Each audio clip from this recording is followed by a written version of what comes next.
Bem-vindos ao Politeia. Eu sou o Rodrigo Couto e esse é mais um dos vídeos da série sobre como ler teoria política. Hoje, com o questionamento: até que ponto é possível separar a biografia do autor dos seus escritos?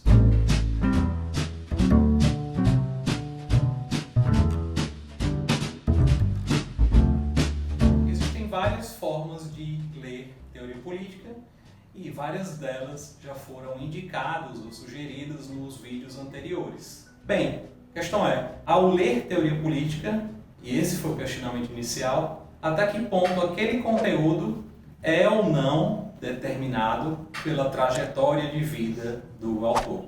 E para tornar essa questão mais fácil, eu vou utilizar um exemplo, como em um vídeo anterior, no qual tratei do Bernard de Mandeville e a Fábula das Abelhas. O exemplo de hoje é Edmund Burke e a questão católica. Edmund Burke é um dos grandes nomes do pensamento político e até mesmo jurídico do século XVIII. Todos lembram da carreira política dele no parlamento britânico, na Inglaterra, em Londres. Mas é bom lembrar que Burke tinha origem irlandesa. No seu tempo, não existia o nacionalismo irlandês, existia uma outra questão, que era chamada questão católica. O que era essa questão católica? É necessário recordar que, nesse momento da história, e ainda hoje, o anglicanismo é a religião oficial da Inglaterra. Mas, naquele momento, ou seja, o século XVIII, existiam restrições aos católicos que, na realidade, impediam que eles tivessem o mesmo estatuto jurídico que os anglicanos. Na prática, como isso se dava? Bem, os católicos não tinham os mesmos direitos que os anglicanos e também sofriam restrições diversas na vida política. Não era possível ter um representante católico, por exemplo, no parlamento. E profissões como a advocacia não podiam ser exercidas por católicos. Esse contraste era mais claro na Irlanda, onde Burke cresceu, com um pequeno número de proprietários anglicanos e, de outro lado, uma grande massa de católicos despossuídos, que não tinham direito à propriedade de terra e nem ao exercício de todas as profissões. E, como já afirmei, muito menos direito à representação política. E Edmund Burke nasceu em um lar de um casamento formado por um casamento misto. Bem, o pai dele era anglicano e a mãe era católica. Mais tarde, na sua carreira política, Burke defendeu ao menos a diminuição das restrições impostas aos católicos. E aqui nós podemos, como leitores, imagine que eu sou um leitor da obra de Burke e pela primeira vez me deparo com os textos em que ele defende uma igualdade entre católicos e protestantes, ou uma igualdade parcial no campo jurídico entre os dois, e eu posso simplesmente achar que essa igualdade, essa defesa de uma igualdade ou de uma diferença menor entre católicos e protestantes seria devida ao fato de que a mãe dele era uma católica, ou poderia se dever ao fato de que ele foi criado parte da vida pelos parentes da mãe que eram católicos. Eu poderia, lendo a biografia do Burke de forma superficial, acreditar que o fator decisivo teria sido o casamento com uma católica que eventualmente se converteu ao anglicanismo. Aqui está uma espécie de leitura capaz de indicar a origem do pensamento dele. Mas essa, eu digo, é uma leitura simplista. Ela entende a obra como simples resultado de uma trajetória biográfica. Antes de retornar à obra de Burke e mostrar como fazer essa leitura com mais cuidado, vamos falar sobre duas armadilhas. Essas armadilhas são, na realidade, extremos da interpretação de uma obra. E a primeira armadilha está nessa leitura que eu acabei de fazer. Acreditar que o texto é um simples reflexo da vida de um sujeito. A biografia do Burke seria o fator determinante na construção dele de uma defesa do estatuto jurídico dos católicos. Esse é um extremo, porque ele ignora a possibilidade de que o texto pode ter alguma autonomia em relação à biografia do autor. Bem, a segunda armadilha é acreditar que o texto é perfeitamente autônomo, ou seja, o texto não teria sofrido nenhuma influência da vida do autor. Essa é outra armadilha.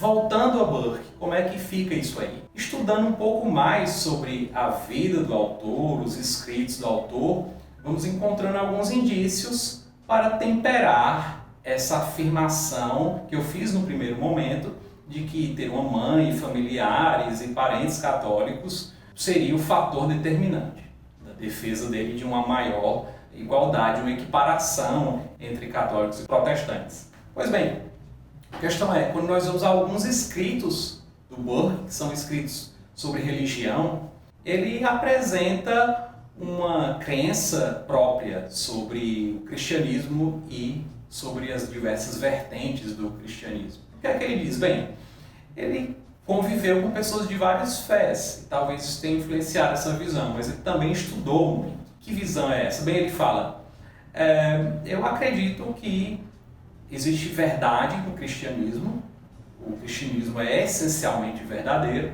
mas também existem algumas falácias nas várias igrejas cristãs.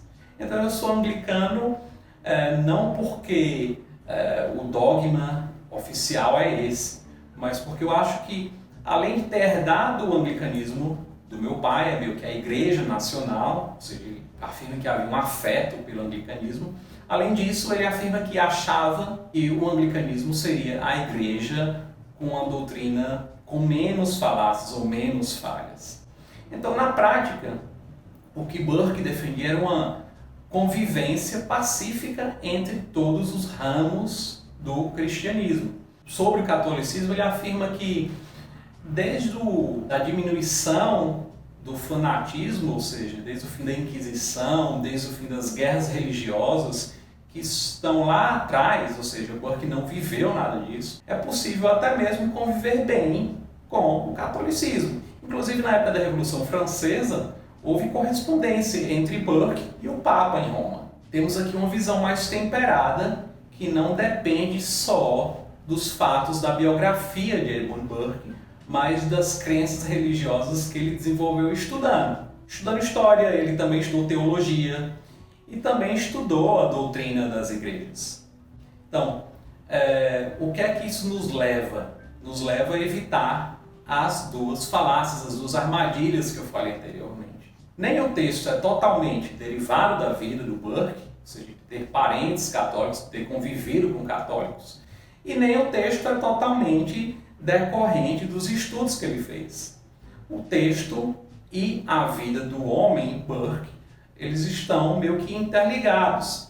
E vai caber ao leitor, em cada passagem, tentar discernir. Será se isso tem mais relação com a biografia ou será se isso tem mais relação com a introspecção, com o estudo, com reflexões?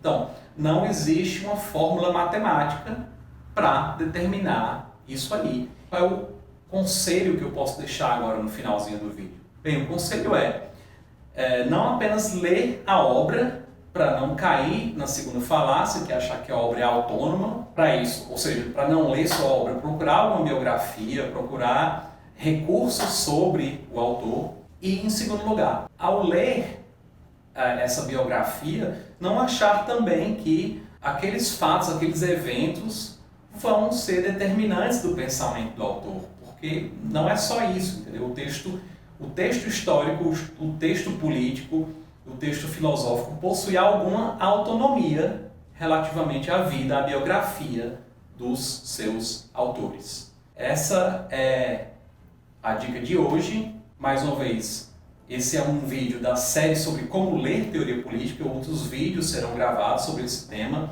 E por isso eu peço que vocês deixem as sugestões nos comentários e lembrem de se inscrever no canal, ativar o sininho. Até a próxima!